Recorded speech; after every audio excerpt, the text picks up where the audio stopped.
سهيلة، ممكن اعرف بتشتغلي ايه؟ بشتغل باك جراوند ارتست في نادي استوديو.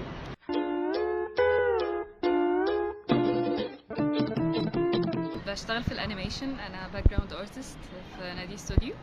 انا اصلا ده حاجه ليها علاقه بدراستي، وبعد كده ايه ده؟ دخلت طب حلو. الحمد لله. تدرسي ايه اصلا؟ فنون تطبيقيه زخرفه، بعد كده دخلت انترنشيب تبع الاستوديو، وبعد كده اشتغلت. بقالك في المجال قد ايه؟ سنتين مثلا. طب لو حد هيبدأ في المجال تنصحيه بايه؟ ان هو يذاكر كتير وما يستناش بقى يعني الفرصه تجيله على طبق من ذهب، ويقعد يحفرك كتير قوي ويشتغل كتير قوي لحد ما يعني يوصل للمكان اللي هو حابه، او على الاقل كل فرصه تجيله يشتغل فيها لو حاسس ان الفرصه دي هتعلمه.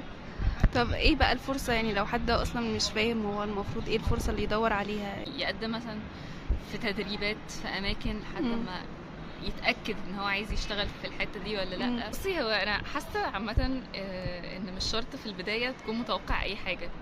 مش متوقع فلوس اصلا، لو اقعد اشتغل لحد ما تتعلم حاجات جامده تخليك عادي بقى تقدر تطلب فلوس بقى، وتقدر تعمل الحاجه اللي انت عايزها. شكرا.